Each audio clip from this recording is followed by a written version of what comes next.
Good day, everyone, and welcome to today's webinar on warning signs your PCOS is not under control. So today we're talking about the warning signs that indicate your PCOS or Polycystic Ovarian Syndrome might not be under control and isn't being managed well.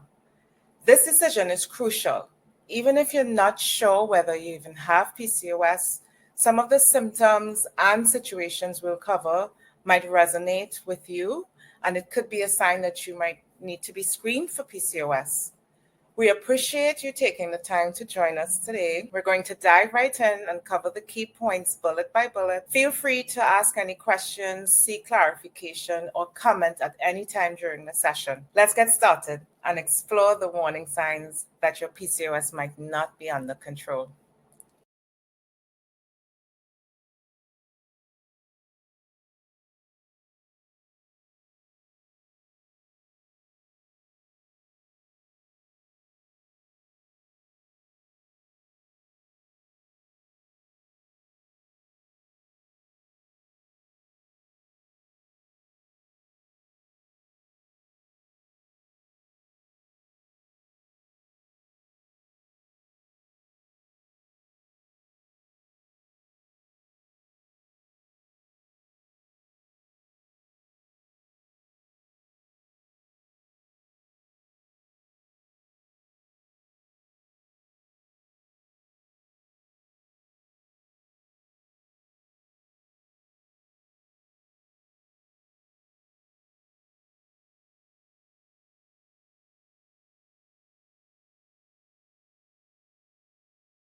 Are you struggling with PCOS? Do you relate to these warning signs that your PCOS is not under control?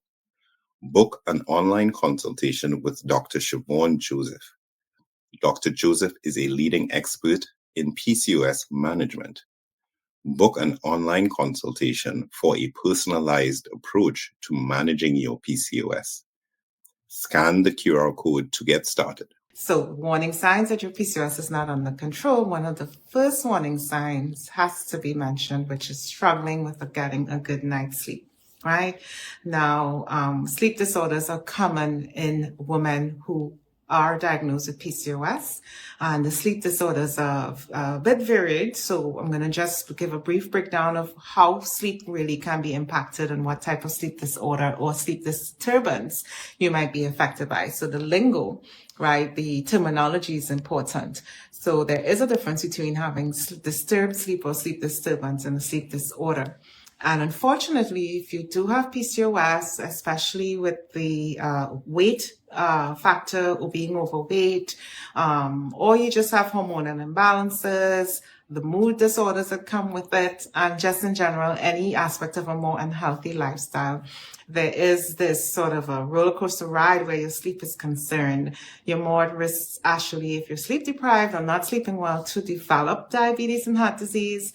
And then you get worse symptoms, and then your sleep is more impacted.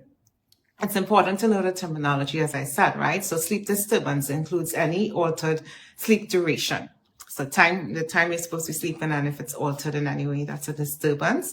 So it could be delayed time to fall asleep or difficulty falling asleep, or you may have difficulty staying asleep, or you wake up too early, right? One of those three, or you can have all three, which sucks if you think about it. Now, insomnia, which is a term that a lot of people use a little liberally, really has a definition. So insomnia is impairment in the ability to go to sleep or start sleep and maintain sleep, and you have extended periods of being awake during the night. And chronic insomnia is when this occurs for at least 3 nights every week for 3 months, right? So that's most things chronically, we look at a 3-month window, but that is the definition. And then with wrapped into these sleep disturbances and then the insomnia, which is a sleep disorder, you have a condition called obstructive sleep apnea, which affects women with PCOS a lot more, but men more likely will get this as well too. Overweight men, people who smoke. Obstructive sleep apnea is actually frequent occasions of not breathing during your sleep. So I'm going to go into that as well too. Again, with the sleep disorders and sleep disturbances, it's important to know that your melatonin, and you'll see that being sold as a supplement for people who have sleep disorders, melatonin and cortisol are important to regulating when you sleep and when you wake, when you sleep and when you wake. So melatonin is secreted in a gland in our brain. It surges overnight, and then during the day, it starts to fade. So this is how we start to recognize nighttime and daytime, which is our melatonin, very important. Cortisol, it's to wake you up, right? It's secreted by your adrenal glands, regulated, it's very complex, regulated by the brain, secreted by the glands, and it helps keep us on a circadian rhythm. So as we are sleeping, our cortisol is climbing and rising, and then it peaks in the morning when we wake up. Right? So women with PCOS, especially if you have the element of increased testosterone floating around in your system, excess male hormones, this induces changes within the body that affects these hormones is what they find. So in women with PCOS, particularly with elevated male hormone levels, tend to carry more sensual fat, right? In men, if men are gaining weight, they tend to gain belly fat first. So in PCOS, similarly, because of the same male excess hormones, there tends to be this increased what we call waist to hip ratio. I'm not standing, I'm sitting, and I won't stand, but it's really measuring your waistline and comparing it to the hip. And this is independent of whether you are obese or overweight or even thin. You can have an elevated central fat area. And this contributes in turn to having the sleep apnea situation. So central obesity is the strongest risk factor for having issues with sleep, with PCOS. But this obstructed sleep, which I'm going to talk about, is most severe in men, especially overweight men, overweight women in general, not just PCOS, but because of the excess body weight in PCOS, which sucks, and it's that tough belly fat that's hard to get rid of, the sleep is associated there. So lack of sleep also, as I put here, this vicious cycle is associated with having weight gain and insulin resistance. And the more severe the sleep disturbances, there's a higher risk of actually worsening the situation. Kind of sucks, right? So obstructive sleep apnea. So I'm going to just explain that, and it might make sense to you guys who are known to be snorers, because this is the mechanism behind it, and this disturbs sleep, right? So this is a diagram of our airway for laying down, right? Sleeping on our back, flat, or laying back. And then you have the nose where we inhale and exhale, the soft palate, and then you have your mouth or your airway, right? So obstructive sleep apnea occurs when there's a blockage to the back and the upper airway that causes a lack of oxygen during sleep. So this results in the symptom now when you're supposed to be up and about and doing everything and working out, you actually have daytime sleepiness and fatigue. Your blood pressure tends to run high when you suffer with sleep apnea, because your body didn't get to relax overnight, right?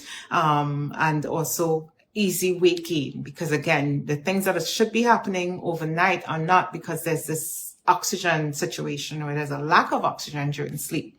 So it's not just women with PCOS, men, right? So the men in the room and anyone who knows someone who suffers with snoring, and it's a particular type of snoring where you actually hear that person stop breathing during their sleep.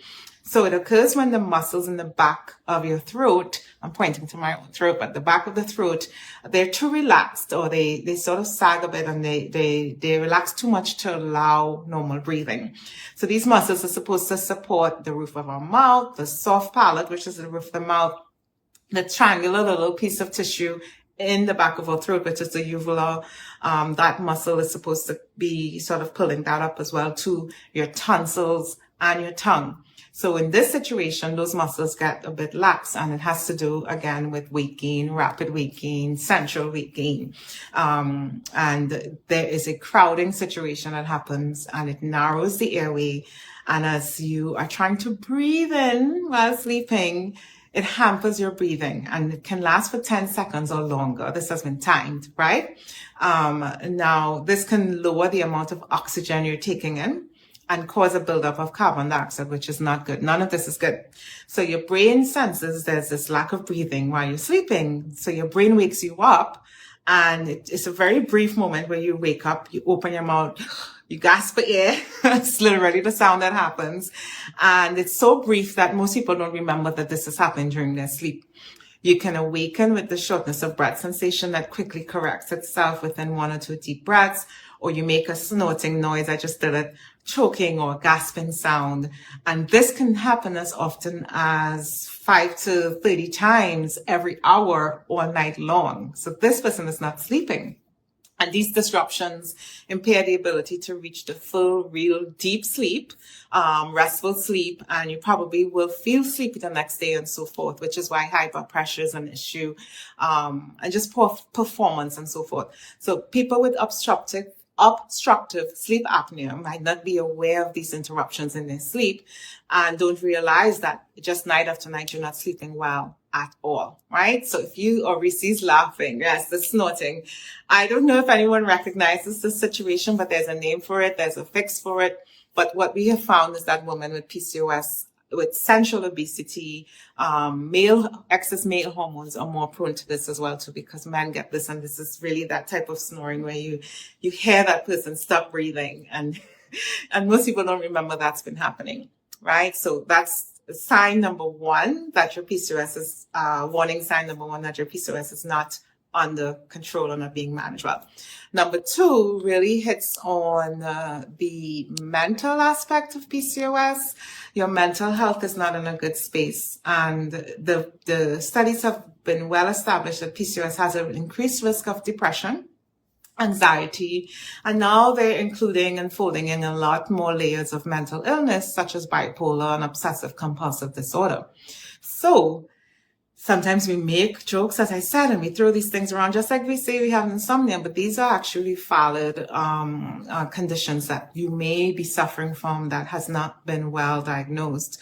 And irregular periods just really hones in on this risk, because on average, as you ovulate and you're menstruating, yes, your moods will shift, but there's an end to it as the cycle ends and so forth. So a lot of times with the irregular menstrual cycles as a key symptom of your PCOS, this can be strongly associated with psychiatric problems, right?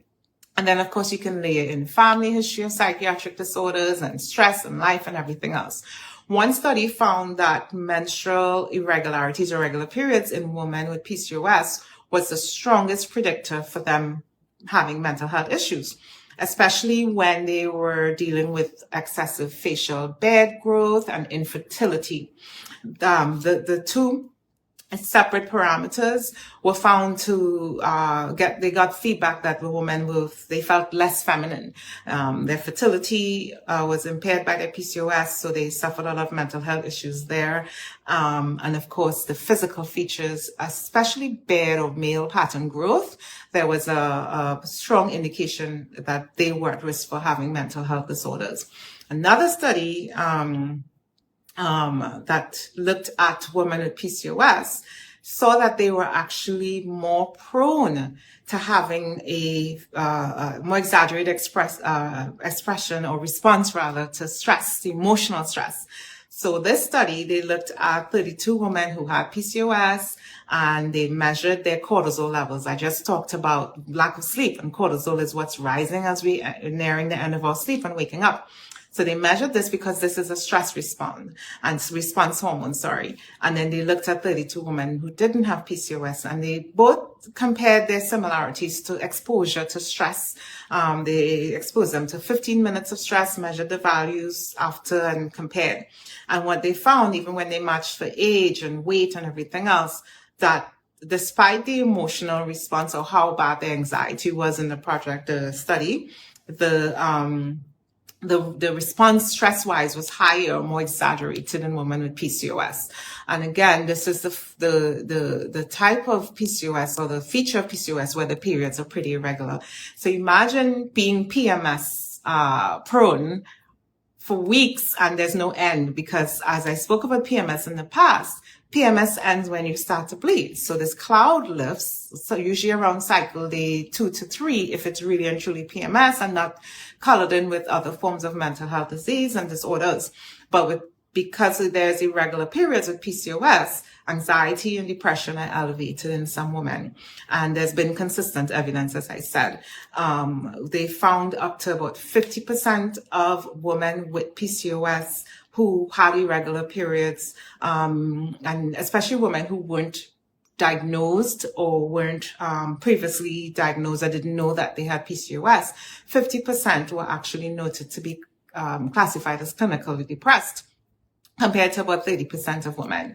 Now, I have a study in the works from the patients that I see here locally, and our numbers support what's showing. We're looking at data that we've been collecting for the past few years, and so far about 39.2% is the number we've arrived at of women who are officially diagnosed with PCOS also suffer with depression, especially now we know that there's an irregular period feature to it where you're more at risk. The average world numbers for depression in women is about 19%, which still sucks.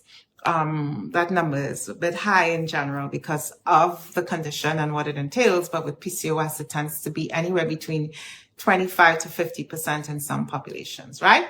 So warning sign number 3, so sleep, and then mental health disease.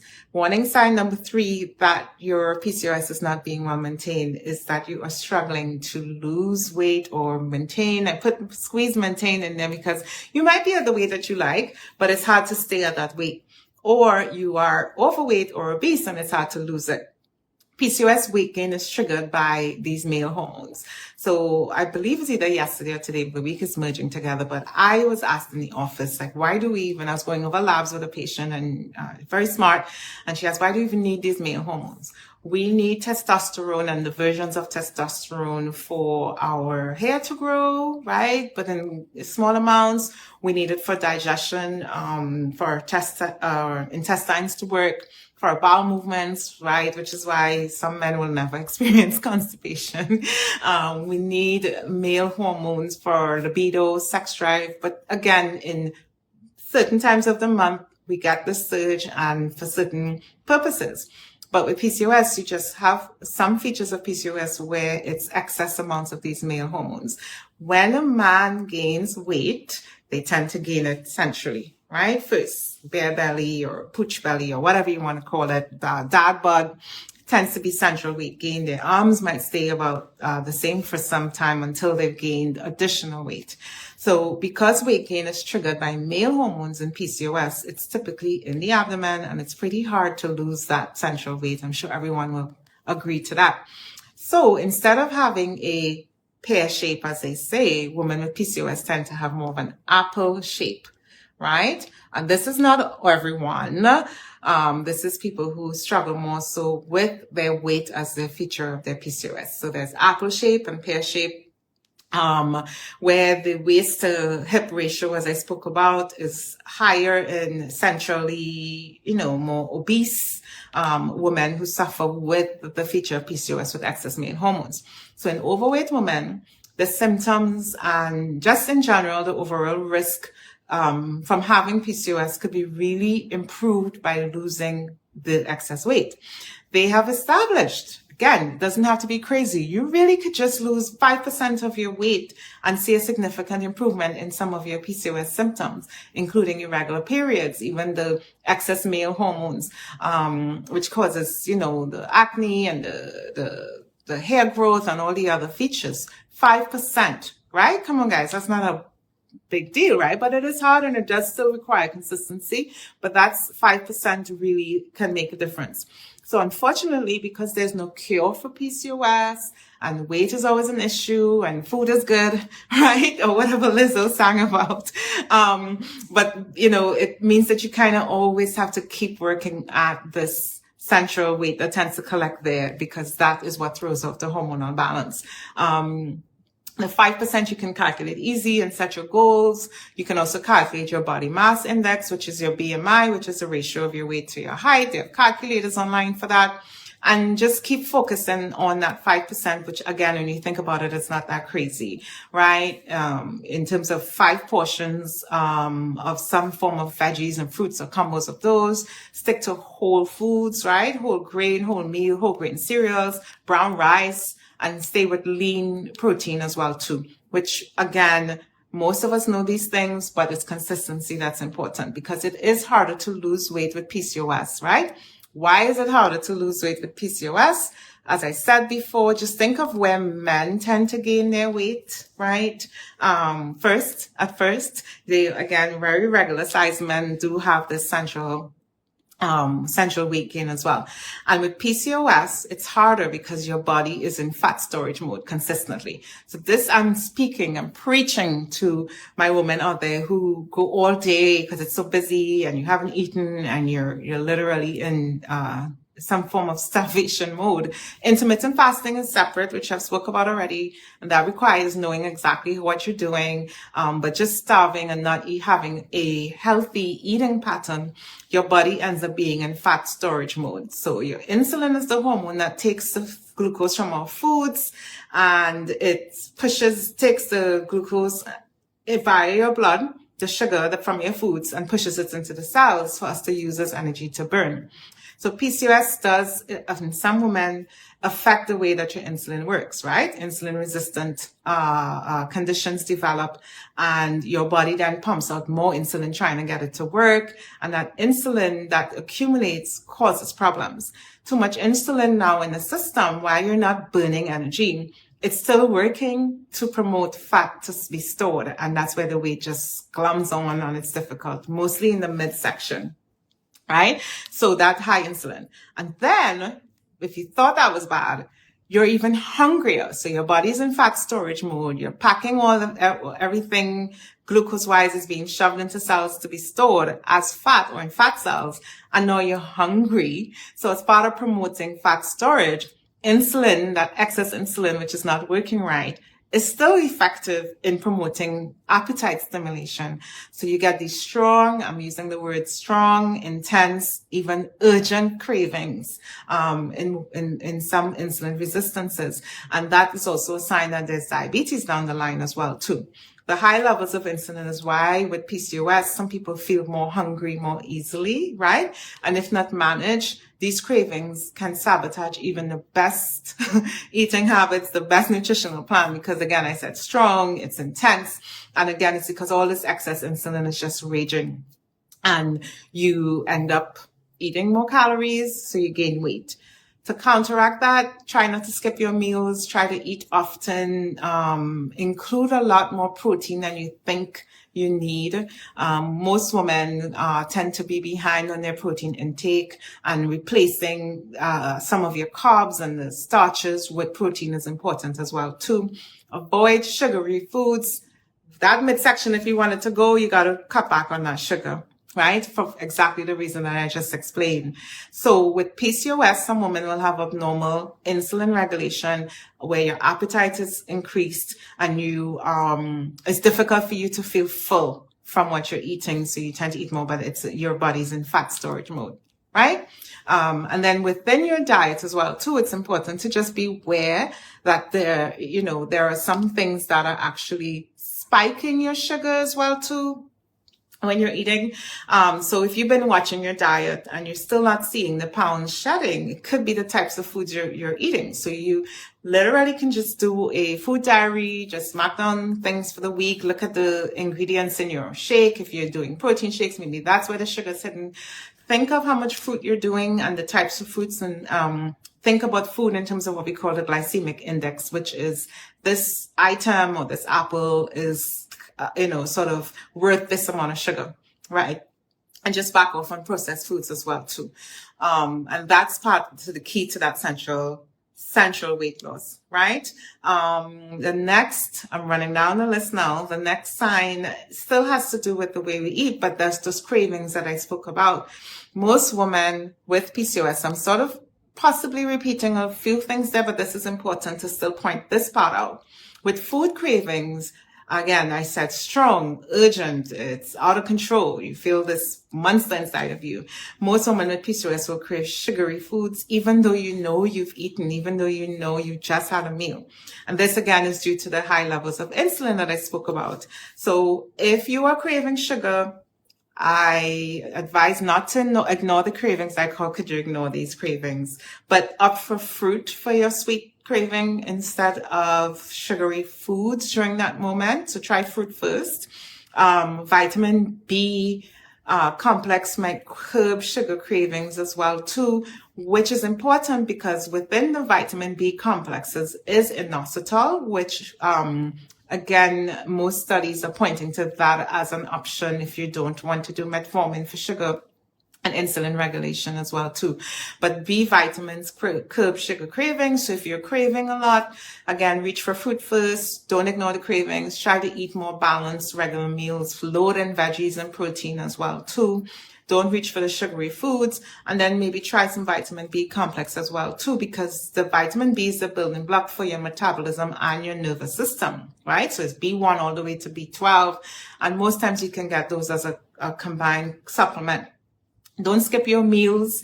So to best regulate your blood sugar, you really, with PCOS, you really want to aim for every 3 to 5 hours, just having something to keep your sugar more balanced. So you're avoiding the spikes. When you're hungry, you're more likely to want sugar. Just keep that in mind. But but that's also because the longer you go without food, the lower your blood sugar gets, right? So if you wait all day to eat, or you didn't take time to eat every 3 to 5 hours or so, you want something to fix that sugar problem. So you reach for sugary foods because the sugar quickly, gets into your bloodstream and your sugar level rises back to where you think you feel normal. So when you're hungry, your body and your brain are telling you, get that donut or get that cake, get that sugar, because it's like a quick fix, but you want to avoid processed and sugary foods and so forth. Now, I'm not saying have your desserts. Please have your desserts. But in the moment when you're craving, again, make a choice for something that's going to keep you balanced. And you can have a healthy approach to PCOS and have your baked goods and have your the nice things. I'm not saying that, but did you work out and did you go all day without eating? And that slice of cake is the first thing you're having for the day. That is the problem, right? So I hope some of you heard me there. And that's when the cravings don't make sense. So in contrast, again, balance, you want whole grain foods. I talk about quinoa a lot, oats, brown rice. Those take longer, gram provision. Those take longer to break down and absorb into sugar. So your body has this more gradual sort of rise in sugar instead of these spikes as well too. And don't forget your protein, as I said. One other thing with the cravings is just ask yourself, are you even hungry? Didn't I just eat?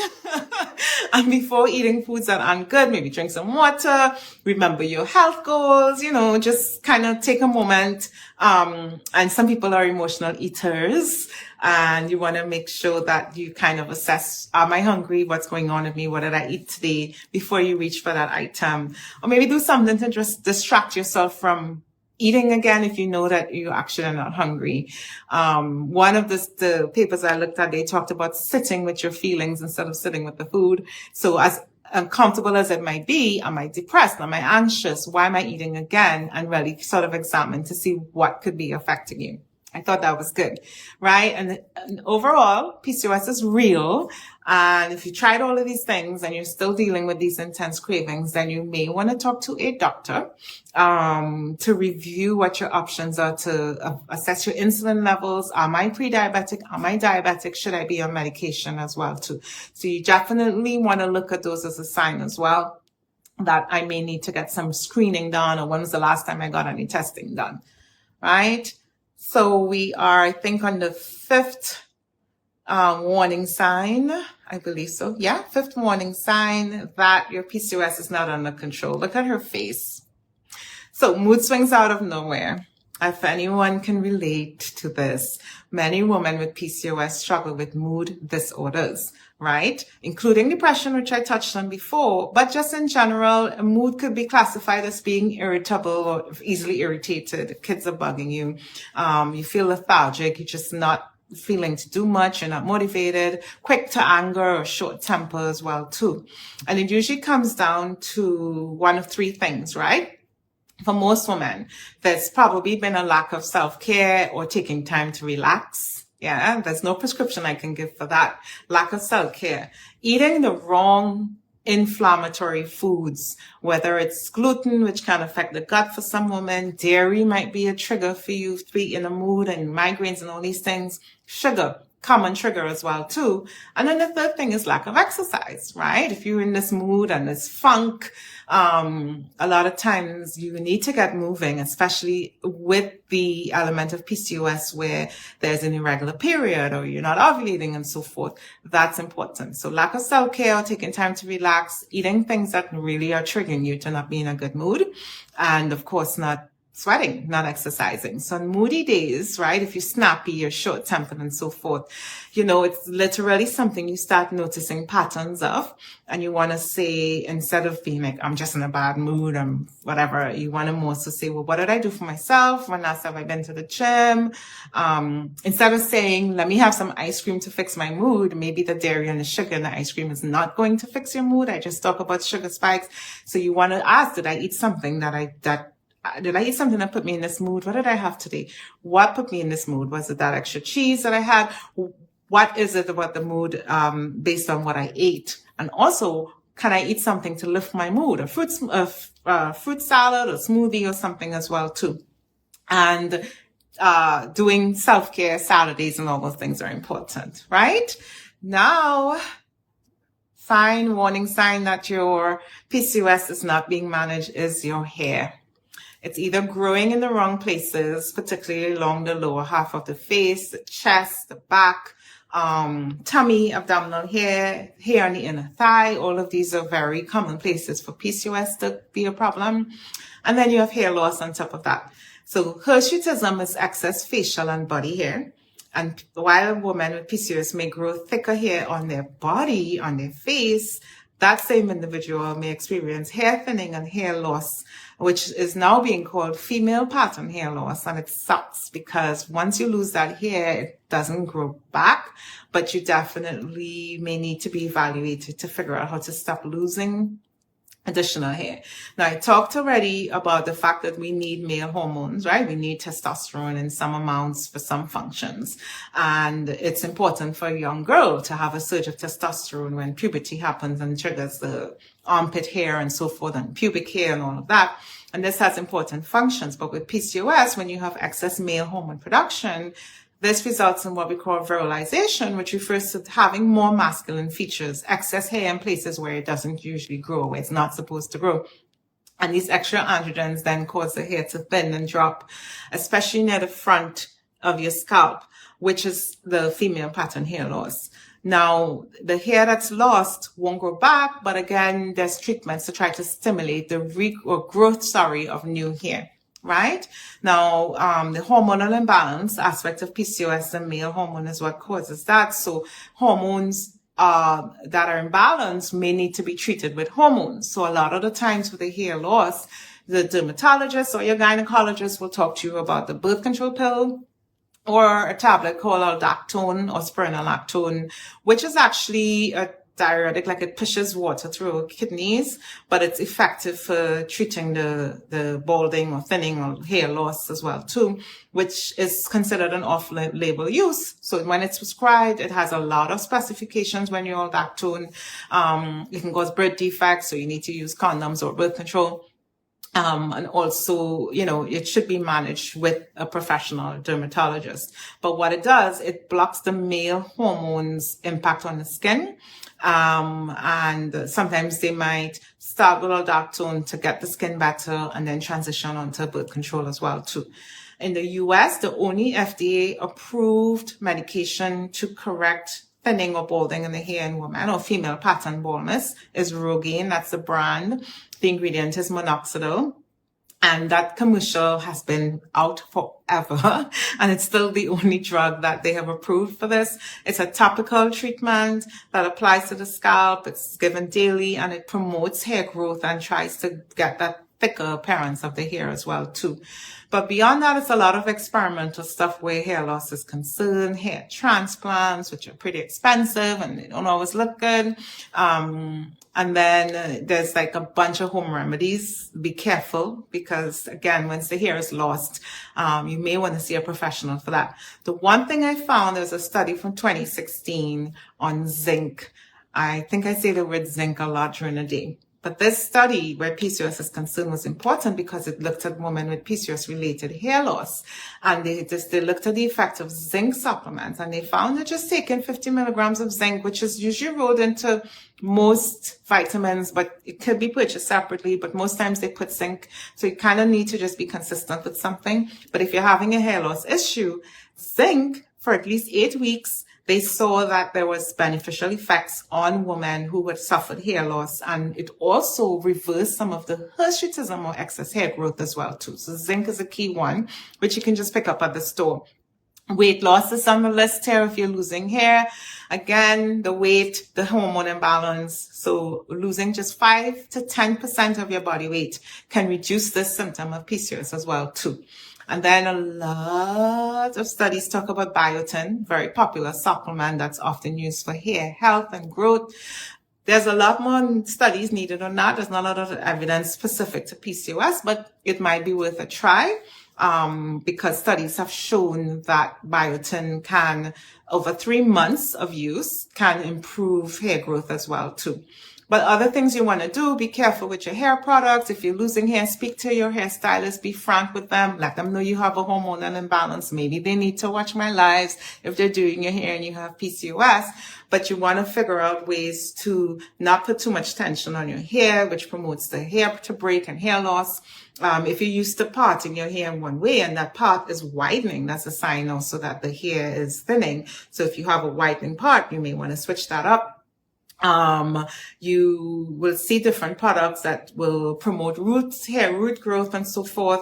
And even sometimes a good haircut can help with hair loss and hair thinning as well. To speak to your stylist. I'm not a stylist, right? And then the last and final warning sign, this is an important one, that your PCOS is not being managed well, is that your period is out of whack. So women with PCOS quite often may not ovulate or ovulate infrequently or have like 3 good months and 4 bad months and so forth where the period is concerned. Now, this obviously will affect getting pregnant. So difficulty getting pregnant as a result of irregular ovulation or failing to ovulate in general. Right? And the cause of PCOS overall is not completely understood. But what we do know with regards to the reproductive system is that there's abnormal levels of hormones, right? LH specifically, which we need to ovulate. And then the male hormones, which I spoke about on every slide here tonight, which interfere with the normal functioning of the ovaries, right? So what I see most times in the office on ultrasound is this here. These are polycystic ovaries. This is where the syndrome gets the name from. The menstrual cycle is impacted by this. So in women with PCOS, on ultrasound, the ovaries, which you see here, have multiple small follicles, those little small sacs or cysts. And they're small. They measure less than a centimeter and they're kind of crowded into the ovary and they just keep accumulating. None of these small follicles are able to grow or mature enough to trigger ovulation. So they're just hanging out. As a result, they are continuing to produce estrogen. They're doing things, even though they're not being released. And this creates an imbalance in the hormones. So excess male hormones and so forth accumulate. And that impacts some of the symptoms that we're speaking about here. Now, normally the menstrual cycle, and hopefully most of us would know this, but if not, it's always good to refresh, right? You see the lining is shedding, and that lining would have been accumulated from last month, right? Last cycle, waiting for something to go down with the egg that month. And I think it's kind of cruel from age 11 to 12 all the way to 52. This is the process, but here we are. With menstrual irregularities, if ovulation doesn't occur, the lining of the uterus, which we call the endometrium, does not uniformly shed or release and regrow as a normal cycle would. So instead, it kind of hangs out, it gets thicker, some might shed, so you spot, some might actually result in a heavy or prolonged bleed, but it's just a mess. So your periods are out of sync, out of whack. So irregular or absent menstrual periods can now increase the risk of having issues down the line where the lining grows so excessively that you might develop growths called polyps, or even an overgrowth called hyperplasia, which can lead to cancer of the womb. And this would be a person with PCOS that's been poorly managed or not managed for about a decade and a half, having overall like irregular periods, not bleeding. I didn't have my period for 2 years, and then so forth. There's time for the lining to develop abnormally. And when I say the lining, this is one way to look at it, but what I see in the office is reflected here. So this is ultrasound again. The top image shows the lining of someone who is going to have a period maybe in another 10 days or so. So the whiter strips on the middle of the uterus that you see there reflects blood. And you're walking around and this lining is thickening up and your period will come because you're ovulated, this lining thickened up, you didn't conceive or you didn't fertilize the egg, and then it checks. The bottom image shows the thickening of the lining of someone with PCOS who is just waiting for an egg, and this egg has not come. And the infrequency, irregular ovulation pattern allows this lining to thicken up. And this irregularity is one of the more common signs of PCOS, right? So you might have less than 9 periods a year, right? For more than 35 days cycles in between. And that will classify as starting to have an irregular pattern. Women with PCOS usually have less than 6 periods per year. A lot of times that's a common number. So that's every 2 months a period may come. Some women may have had normal periods during their puberty years and becomes irregular as you get older and gain weight as well too, right? And then this impacts your fertility. Because again, for women with PCOS who do not ovulate regularly, it may take you longer to get pregnant because of this. And if the period is irregular, the fertility evaluation actually should start immediately. And I encourage that.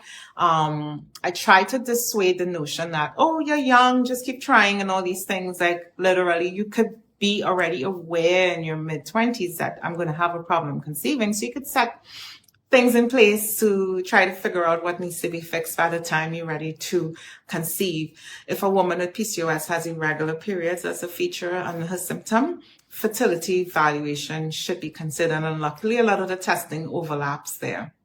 Right? But you want to also make sure if your periods are irregular, so less than 6 periods per year, right? 6 to 8. If you have that situation, then you want to get, of course, check for pregnancy.